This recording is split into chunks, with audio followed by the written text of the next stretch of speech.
Zukunft Regionalbank. Experten, Einblicke, Lösungen. Der Regionalbanken-Podcast von Simon Kocher mit Steffen Ulitzka. Das Girokonto ist und bleibt das Ankerprodukt von Regionalbanken. Gleichzeitig nimmt die Anzahl an Zweitkonten immer mehr zu und auch das Depot wird immer wichtiger als zweites Ankerprodukt neben dem Girokonto. Was können Regionalbanken tun, um auch weiterhin beim Girokonto erfolgreich zu sein? Dazu spreche ich heute mit meinem Partnerkollegen Matthias Nister. Matthias, magst du dich kurz vorstellen? Steffen, ja, vielen Dank und ein herzliches Grüß Gott sozusagen von meiner Seite. Ich bin Partner bei Simon Kocher, also dein Kollege, voll fokussiert auf unsere Kunden, unsere Regionalbanken, insbesondere im Süden. Und bin seit, ich glaube fast 15 Jahren mittlerweile im Geschäft unterwegs, habe also sozusagen die ein oder andere Welle und Veränderung in den letzten Jahren, es werden ja auch nicht weniger, schon miterlebt, und mache das Ganze mit viel Engagement und mit viel Emotionen, macht mir sehr viel Spaß und werde das auch noch die nächsten 15 Jahre machen. Sehr schön. Ja, das Girokonto, ich hatte es ja gerade schon mal so angerissen, ist ja tatsächlich einfach ein sehr, sehr wichtiges Produkt für Regionalbanken, weil es ja einfach die Ankerbeziehung ist, die ich zum Kunden habe. Häufig ja quasi ab Geburt wird man Kunde einer Regionalbank und danach entwickelt sich das Ganze stetig weiter. Und jetzt ist es aber natürlich trotzdem so, dass wir schon auch sehen, das Umfeld verändert sich. Also man merkt tatsächlich, Kunden werden mobiler. Da hat natürlich auch schon die Technik zu beigetragen, mit Blick jetzt auf Kontowechselservice und alles, was dazugehört. Und jetzt ist natürlich schon als Regionalbank so ein bisschen die Frage, was muss ich denn tun, um auch wirklich die Kunden zu halten, um da wirklich auch weiterhin erfolgreich zu sein? Was kann ich da machen?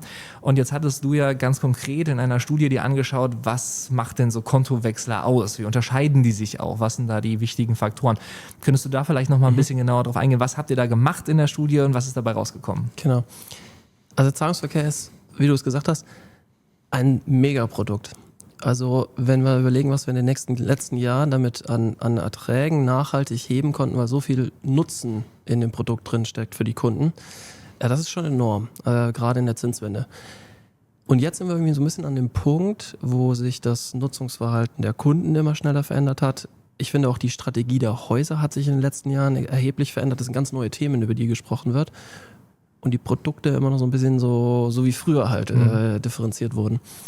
Und wir haben vor dem Hintergrund, weil wir antizipieren, dass diese Stabilität der Provisionserträge für die Stärke der Bank so entscheidend ist, aber wir gleichzeitig ja immer mehr jetzt auch wieder nicht nur über Kunden halten, sondern auch Kundengewinn sprechen wollen, also wirklich profitables Wachstum schaffen möchten. Ist ja auch notwendig mit Blick auf demografischer Wandel. Irgendwo muss ich ja Kunden herkriegen. Exakt. Und das in so einem Umfeld, wo man immer wieder das Gefühl hat, Mensch, da kommt doch jetzt kommt wieder irgendwelche Neobanken etc., also hier immer so ein bisschen auch von Preisdruck umzingelt ist, haben wir erstmal versucht, auch Substanz reinzubringen, weil wir über die Frage, wie viel Konten gewinnen, wie viel verlieren wir, in den letzten Jahren an Zu- und Abgängen gar nicht so intensiv gesprochen wurden. Wir haben sehr viel über Erträge gesprochen, wie wir sie ausbauen können, aber die Frage auch des Wachstums, ich möchte jetzt nicht sagen, dass nicht im Fokus stand, aber so ein bisschen stiefmütterlich hat man es wohl doch behandelt. Genau. Und vor dem Hintergrund haben wir die Kundenstudie von dir angesprochen, durchgeführt. Da haben wir über 5000 Kunden in Deutschland, wie man das so macht, demografisch, regional, Geschlecht etc. und Hauptbankverbindung mal befragt, ob sie in den letzten 2 Jahren ihr Haupt- und Gehaltskonto gewechselt haben. Also das ist, glaube ich, wichtig, weil ich habe in einer anderen Studie gesehen, wir haben, glaube ich, mittlerweile mehr Konten als Menschen. Ja. Also das ist ja immer so ein bisschen die Frage, wo ist die Qualität des Kontos? Und haben daraus abgeleitet, welche Wechselbewegungen haben wir, wer wechselt wohin, was sind das für Menschen und können wir da im Zweifelsfall auch Muster entdecken und unseren Kunden dabei helfen, zum einen mehr Kunden zu halten. Ja. Also wenn wir über Wachstum sprechen, würde ich da immer starten. Erstmal Churnprävention, ne? Das, Exakt. Es ist eigentlich gut bekannt, aber wie viel haben wir dafür getan? Ja. Und gleichzeitig dann natürlich überlegen, welche Kunden in welcher Lebensphase möchte ich eigentlich ansprechen? Wie organisiere ich überhaupt Neukundenakquise im Zahlungsverkehr? Ja. Das sind die Themen, die wir da umrissen haben. Und ich glaube, ich habe die Studie auch gelesen, ihr habt ja auch zum Beispiel herausgefunden, dass es tatsächlich auch einen sehr signifikanten Unterschied gibt zwischen den Kunden, die weggehen und den Kunden, die ich auch neu gewinne als Regionalbank. Das heißt, ich habe ja schon anscheinend einen Markenkern, der eine bestimmte Gruppe mehr anspricht als eine andere. Was habt ihr da festgestellt? Ja, genau. Ich glaube, also die Überschriften, die ich da sehe, ist, Regionalbanken sind besser als Regionalbanken manchmal selber denken. Das ist vielleicht mal die erste Aussage. Mir ist bewusst, es gibt da massive regionale Unterschiede. Also insofern, sollte man mal nicht verallgemeinern, aber unsere Studie zeigt schon, dass die Regionalbanken auch im Neukundenmarkt gut partizipieren. Ich sage mal ein bisschen einschränkend bei jungen Zielgruppen.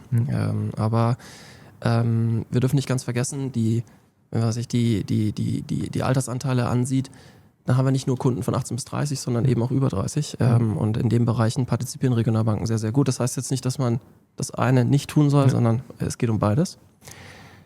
Und was du angesprochen hast, wer geht weg und wer kommt, es sind 4 aus unserer Sicht, und wir haben die Studie mit vielen Kunden besprochen, recht stabile Cluster, die wir beobachten, also die Wechselbewegungen haben. Wir haben ein großes Cluster, das sind fast 40% der Kunden, die wechseln wegen 0 Euro. 0 Euro. Die suchen das günstigste. Und da werden Regionalbanken nicht mitspielen können, außer wir verändern das Geschäftsmodell. Es gibt ja die eine oder andere Regionalbank, die das gemacht hat. Aber ich denke, der Gros unserer Kunden ist nicht gut beraten, da an der Stelle mit Vorsicht und mit Bedacht ranzugehen. So. Dann im anderen Spektrum haben wir analoge Kunden, also Kunden, die sagen, ich möchte kein Online-Banking, ich nutze es auch nicht. Es sind unter 5%, aber es gibt sie. Die sind übrigens mittlerweile auch nicht mehr jenseits der 70, sondern ich sage immer so ein bisschen Aluhut. Das ist jetzt gar nicht wertend gemeint, sondern also so, das gibt's einfach. Und das ist sicherlich ein Segment, was man vielleicht auch mitnehmen kann, wo man so ein bisschen einfach auch aus meiner Sicht einfach auch schauen sollte. Wir haben ja die Stärken, wir können ja auch solche Services anbieten, die müssen auch nicht umsonst sein. Insofern, warum die Zielgruppe nicht einfach mitnehmen, ehrlich gesagt. Und dann, Steffen, dann wird es interessant, dann gibt es eben 2 Zielgruppen. Das eine nenne ich digital und regional. Kunden, die Online-Banking oder digitales Banking schätzen, aber eben auch das ganze Thema einer regional positiv wirkenden Bank vor Ort und all das, was dann da dran hängt, Beratung, Service, Filialzugang, sehr, sehr schätzen. Das ist die Zielgruppe Nummer 1, wo wir gewinnen müssen. Und wo wir auch das Leistungsspektrum rausarbeiten müssen, was diese Kunden suchen. Ich finde, da sind die Regionalbanken perfekt positioniert. Da luchsen sich Volksbanken und Sparkassen gegenseitig Kunden an, haben aber aktuell auch wirklich große Wachstumschancen von der einen oder anderen Großbank, die ja auch das eine oder andere sehr aggressiv geschlossen hat. Ja, ich meine, das sind ja dann auch Kunden aus der Kundengruppe, wo man sagt, das passt dann zwar perfekt, aber wenn dann ein Kunde da wechselt, dann ist es ja auch häufig so, weil vielleicht der Kunde gar nicht spürt, was es dann wirklich ausmacht. Ne? Weil er vielleicht sagt, okay, wann habe ich denn das letzte Mal von meiner Bank gehört? Vor 5 Jahren oder so? Warum? Ne? Also warum sind die jetzt anders als eine andere Bank? Ja, ganz genau. Ja, das sind Hausaufgaben zu tun, genau. Aber da sind wir, glaube ich, da sind wir, glaube ich, ganz gut in der Startposition. Wenn man sich vergleicht, was eine Commerzbank und so weiter macht. Und dann haben wir das Segment der digitalen Selbstentscheider, wie auch immer wir die nennen wollen. Das sind Kunden, die digitales Banking nutzen, nicht unbedingt alle es toll finden. Das war erst eine Gruppe, wo ich dachte, die muss ich zu den Analogen schicken. Das sind einfach Kunden, also ein Teil dieser Gruppe, für die ist Bank per se, das muss halt funktionieren. Also die werden wir nicht begeistern, egal was für ein schönes Feature wir bauen. Hygienefaktor. Ne? Ja, das Hygienefaktor und Bank sowieso und so weiter. Aber das sind im Kern eben Kunden, denen das Thema vor Ort wirken, persönlicher Berater etc., die das nicht wertschätzen in ihrer Wahrnehmung. Und da müssen Regionalbanken aus unserer Sicht als allererstes mal dran arbeiten, diese Kunden besser zu halten. Sie neu zu gewinnen, ist eine Frage des Reifegrads, auch im digitalen Marketing, du weißt ja selber. Welche Budgets haben wir da, in welchem Professionalitätsgrad wird die eine oder andere Kundenreise gemanagt, auch im Vergleich zu den Digitalbanken. Also das ist, glaube ich, gefährlich. Das ist vielleicht in der Perspektive schon was, aber das ist ein Segment, die zahlen für ihr Girokonto, aber eben da müssen wir schauen, dass wir besser halten. Und ich glaube, die Überschrift ist Differenzierung. Also wenn wir jetzt den Bogen wieder spannen, worauf kommt es da an, heißt Differenzierung. Differenzierung. Verschiedene Produkte zu haben, verschiedene Lösungen zu haben und im Endeffekt dieses Äquivalenzprinzip rauszuarbeiten. Das ist die Überschrift aus unserer Sicht, gerade im Zahlungsverkehr. Du hast jetzt gerade das schöne Stichwort Äquivalenzprinzip angesprochen. Ja. Wenn man es jetzt mal so ein bisschen, ich sag mal, übersetzt, was heißt das eigentlich? Was klingt ja immer so hochtrabend, Äquivalenzprinzip.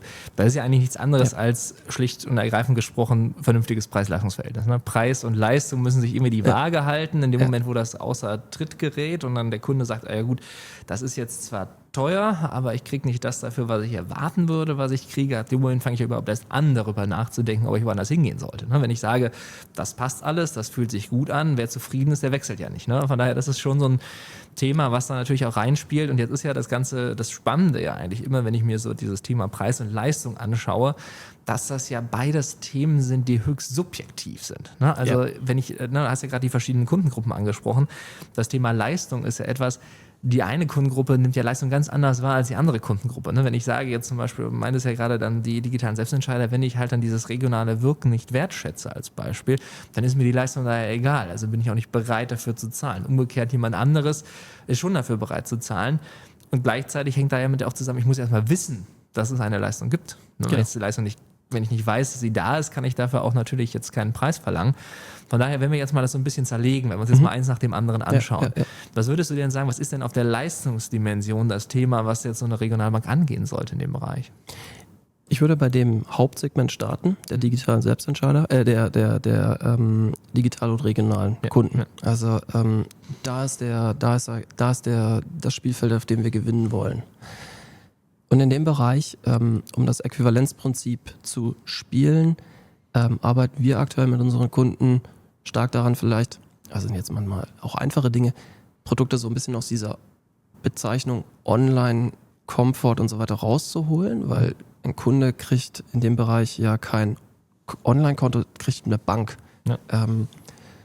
Wir bezeichnen das manchmal so als Heimatkonto. Aber bitte nur als Arbeitstitel zu verstehen. Ich kenne die Diskussion dann mit dem Marketing, was am Ende dann wirklich auch Sinn und einfach passt. Aber dieses, was da alles so ein bisschen drinnen steckt in dem Produkt, startet für mich wirklich da im Namen. Also das ist das, was ich als Leistungsversprechen sehe. Da kommt man auch zu Themen der Mehrwerte, wobei wir immer empfehlen, Mehrwerte so einzusetzen, dass sie einen strategischen Überbau haben. Also der Spruch ist immer, wenn der Zauber des Projekts verflogen ist, müssen die Mehrwerte immer noch Sinn machen, weil wir natürlich über die Jahre gelernt haben, vieles, was eingeführt wurde, man muss es pflegen, es muss gelebt werden, es muss am Leben erhalten werden und vieles schläft dann sehr schnell ein. Aber es gibt auf der strategischen Ebene viel, was Banken die nächsten Jahre beschäftigt, sei es auch wirklich noch das Thema einer sozialen Verantwortung vor Ort, auch einer im gesunden Maße einer regionalen Klimaverantwortung, also da, wo noch der gesunde Menschenverstand ist vor Ort. All diese Themen, über die darf man sprechen. Und das kann man mit einem Produkt, mit einem Titel auch schön rausarbeiten und passt natürlich auch zu der Zielgruppe. Und, Steffen, in dem Bereich, unsere Regionalbank müssen sich im digitalen Bereich nicht mehr verstecken. Aber wir werden natürlich ein bisschen dran arbeiten müssen. Ich habe es jetzt gemerkt, Themen wie kommt unsere Karte in die Wallet? Ja, das ist noch nicht überall sag ich mal, so gängig, auch im Vertrieb nicht. Ja. Aber so der nächste Schritt auch im digitalen Leistungsversprechen aufgeholt haben wir, die Apps sind top. Wie können wir das jetzt quasi aufs nächste Level bringen, damit wir in der Zielgruppe eben mit dem Heimatversprechen sowohl so diesen persönlichen Zugang, aber eben auch dieses Wirken vor Ort abdecken und eben auch unsere Stärken einarbeiten im digitalen Bereich. Vielleicht nochmal ganz kurz zurück auf das Thema Mehrwerte. Ist ein Punkt, den möchte ich auch nochmal von meiner Seite aus unterstreichen. Du hast gerade gesagt, es ist wichtig, wenn ich mich mit solchen Themen auseinandersetze, dass ich überlege, was ist langfristig das, was da passiert. Das ist jetzt nicht immer nur diesen Einmaleffekt, weil mein Eindruck ist, dass häufig Banken, wenn ich über Mehrwerte rede, dann ist das auch so eine Alibi-Funktion. Ja. Ne? Also dann wird quasi gesagt, okay, ich will jetzt halt einen höheren Preis für irgendwas haben. Und dann sage ich halt, ja gut, dann mache ich halt Mehrwerte drauf, weil ja Mehrwert, das fühlt sich ja so an, als hätte ich jetzt mehr. Da ist es eigentlich eher eine Botschaft an den Vertrieb, ne? Dass der Vertrieb sagen kann, ja guck mal, lieber Kunde, ich habe jetzt ein 40 Seiten langen Blog, wo drauf steht, was wir alles Schönes an Mehrwerten haben und deswegen akzeptiert auch bitte den Preis. Ja. Und wenn dann die Preismaßnahme durch ist, haben wir gesagt, ehrlicherweise darüber sprechen will ich gar nicht, weil das ja anstrengend sind, ja Unmengen an Mehrwert. Deswegen, also da sehe ich auch schon ganz klar den Punkt sagen, wenn ich was einführe, dann muss ich mir überlegen, wie kann es eigentlich nachhaltig Nutzen stiften? Wie kann ich das im Vertrieb auch nachhaltig spielen? Und wenn ich quasi die Wahrnehmung habe, das nutzt der Vertrieb nur, um einmal eine Preismaßnahme zu rechtfertigen, dann lohnen sich auch die ganzen Folgekosten nicht, also dass da alles daherkommt. Absolut. Wenn der Zaubersprex verflogen ist, muss es immer noch Sinn ergeben. Sonst macht es gar keinen, du musst wegen 2 Euro Preiserhöhung, wir haben genügend Themen. Wir müssen auch klare Themen ansprechen. Es gibt genug, wenn ich jetzt das Thema Barriere, Freiheitsstärkungsgesetz, meine ich, heißt es, mir anschaue und die Konsequenzen auf die Automaten, die nicht mehr hergestellt werden, so mein letzter Kenntnisstand, dann haben wir Themen, über die wir sprechen dürfen und müssen. Im Kartenbereich tut sich so viel, mit Cobatch und anderen Themen, über die wir sprechen können. Also ich glaube, wir haben schon genug Themen an der Hand, wo wir über differenzierte Angebote, auch nutzenbasiert mit dem Kunden sprechen können. Deswegen bin ich bei dir. Da muss man so ein bisschen in einer Mehrwertstrategie sich gut überlegen, was an den Themen, die es da so gibt, spiele ich. Manche sind noch gut und wie spiele ich sie. Aber man braucht nicht alles wegen 2-3 Euro Preiserhöhung, das sehe ich genauso. Jetzt hattest du ein Thema angesprochen, nämlich so den Punkt auch nochmal mit, allein schon der Name des Modells, das Thema regionale Verankerung, um das auch wirklich zu zeigen, dass man halt dann auch da ist, beschränkt sich das wirklich nur aufs Girokonto oder hat das eigentlich eher eine Komponente, die auch übergreifend irgendwie Sinn macht in dem Bereich? Also ich finde es im Girokonto, weil das Produkt immer so eine besondere Funktion hat, finde ich es einfach angemessen. Und es hat eine Signalwirkung und eine Ankerfunktion, das hast du eingangs gesagt gehabt. Und da glaube ich, da würde ich es in jedem Fall empfehlen. Wenn ich jetzt im Einlagenbereich mir anschaue oder in der Baufinanzierung, dann sehe ich da natürlich auch tolle Storys, die wir erzählen können, die passen, wo wir über die Geldverwendung sprechen können, über das, was wir in den Regionen auch investieren und was damit ermöglicht wird. Also diese Basics über den über den Geldfluss, da glaube ich, würde ich das Wissen der Kunden nicht überschätzen. Also insofern, ich sehe da große Chancen, auch über solche Themen zu sprechen, sie auch zu positionieren. Wir nennen das ja auch immer Systemgeschäft, also dass sich sowas in einer Produktlandschaft in verschiedenen Kategorien wiederfindet, ohne dogmatisch zu werden. Ich glaube, da kommt es immer auf die Historie an und ich würde jetzt nicht so weit gehen, dass es jetzt zum Dogma ausartet, aber im Sinne eines langfristigen Trends, dass wir diese Geschichten erzählen, aus der Region, für die Region, da bin ich schon zu Hause und da bin ich in verschiedenen Produkten dabei. Siehe Einlagen, siehe Baufinanzierung, wo ja auch unser Partnerkollege, der Steven Kiefer, viel macht. Da kann ich sicherlich Nutzen rausarbeiten und mich auch differenzieren. Und insofern dann so ein Stück weit auch eine Geschichte erzählen, die über den Zahlungsverkehr hinausgeht, aber im Zahlungsverkehr würde ich starten.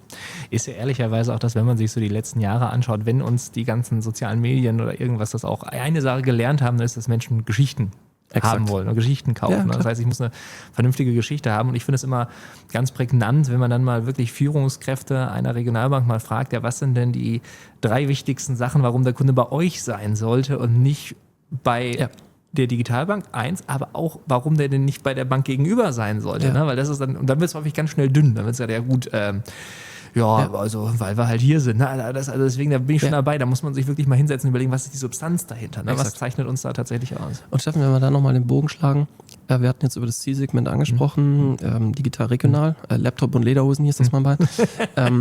Aber wir haben ja andere Segmente, die wir auch erreichen wollen. Das heißt, wir sind große Freunde von modularen Angebotsarchitekturen. Wir haben mittlerweile, wir nennen Online-Konto. Das sind mittlerweile ja so heterogene Kunden in einem Online-Konto. Die sind ja auch nicht mehr alle gleich. Ja. Also da arbeiten wir gerade an neuen Wegen der Differenzierung, wo wir da neue Geschichten, neue Nutzen rausarbeiten können. Und wir müssen eben Kundenbindung bei den Kunden der digitalen Selbstentscheider hinbekommen. Und da gucken wir auch selbstkritisch immer auf diesen Bereich der jungen Kunden, der Überführung, wo wir viel hingeguckt haben. Wo wir irgendwie lernen müssen, dass wir weniger mehr ist, aber das dann konsequenter, dass wir da reinkommen.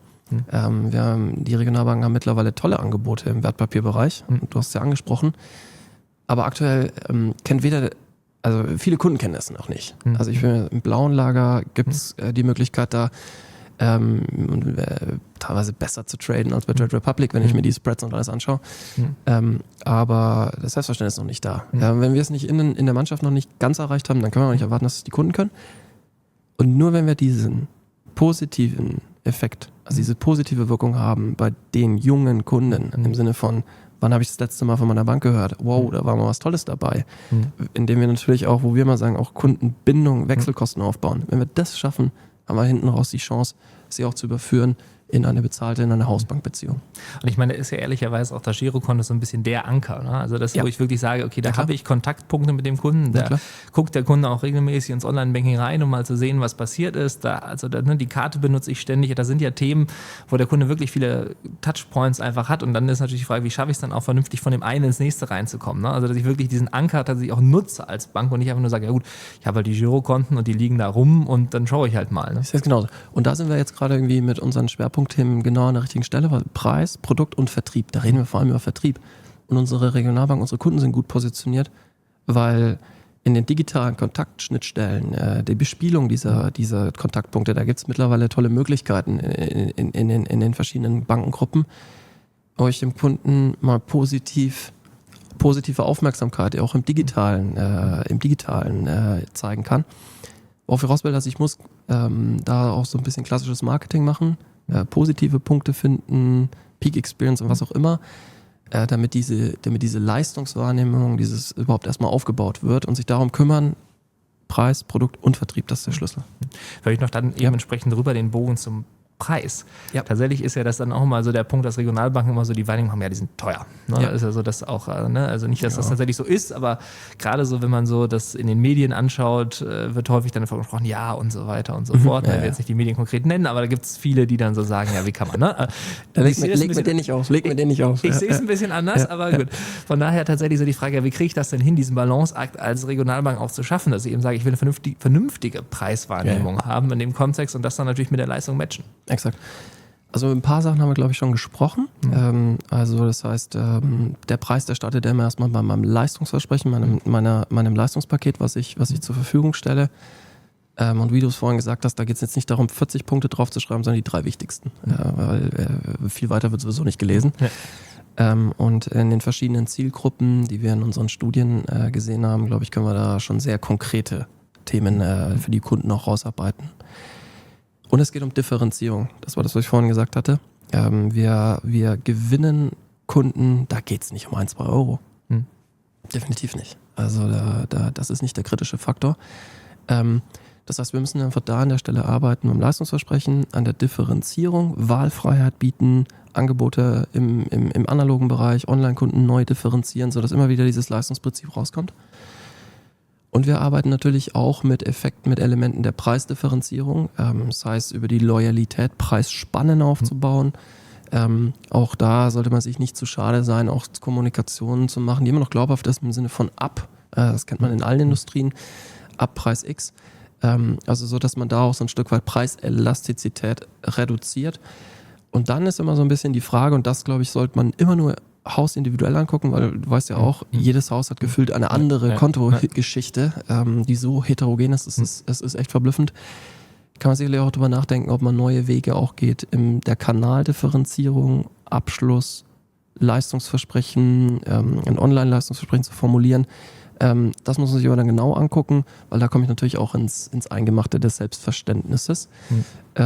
Aber wenn wir jetzt drüber reden, wie wir die Preiswahrnehmung verbessern können, dann durch smarte Differenzierung, ist der Schlüssel, durch eine andere Angebotsdifferenzierung, kleine Pakete, kleine Preise, versteht jeder, durch Elemente der Differenzierung, auch im Sinne des Grundpreises, Preise ab und so weiter.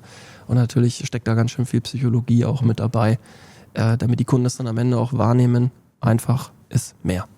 Das ist ja auch ehrlicherweise was, wo andere Industrien einfach sehr viel weiter sind. Ne? Also verhaltensökonomische Effekte sinnvoll zu nutzen, einzubetten, da können Banken sehr viel lernen.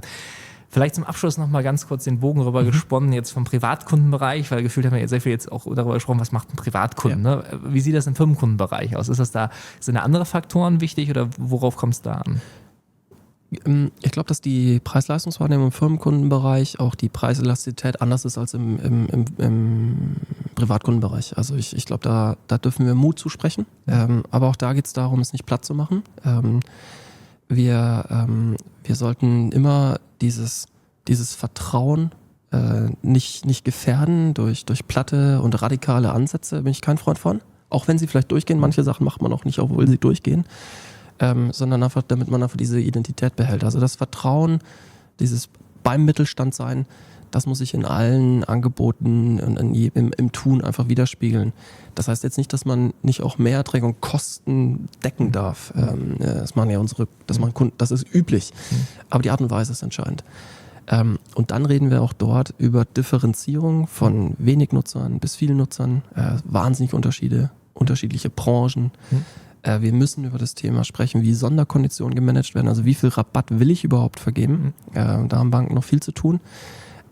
Und es geht auch dort im Bereich der Online-Anbindung, im Bereich der EBL-Leistungen, das Konto auch so ein Stück weit aus dieser Nische, also Konto, das ist jetzt nicht so ein Preiskatalog, da steckt auch viel Software drin, da steckt viel Anbindung und Plattform dabei, das muss rausgearbeitet werden aus meiner Sicht.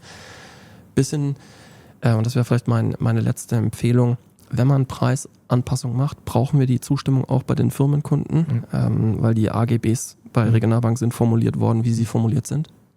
Und dann sollte ich mir immer auch noch ein Vertriebsziel mitnehmen, weil Aufwand habe ich. Und es ist gut, wenn ich am Ende einer Angebotsoptimierung Preise und Produkte am Kunden orientiert habe, an meinen strategischen Zielen, natürlich auch auf der Ertragsseite was getan habe, aber die sollten mich auch vertrieblich nach vorne bringen. Ich muss danach besser dastehen als davor, plus die anderen Ziele erreicht haben. Naja, das ist ein sehr, sehr guter Punkt an der Stelle, dass wirklich sage, ich muss mir vorher überlegen, was will ich erreichen langfristig und das muss darauf einzahlen.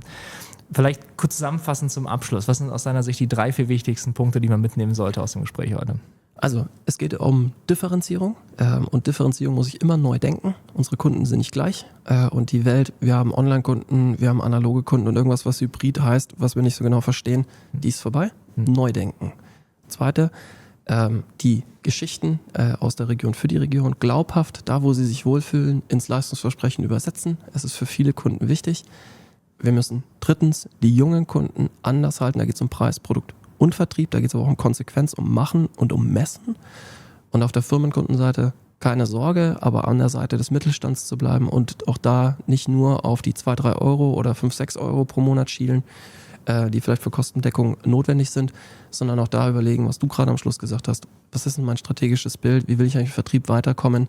Und wie will ich auch Nutzen für meine Kunden weiter auf der Reise stiften? Und das wären die 4 großen Themen, die wir momentan im Zahlungsverkehr mit vielen Kunden begleiten dürfen und wofür wir natürlich auch sehr dankbar sind.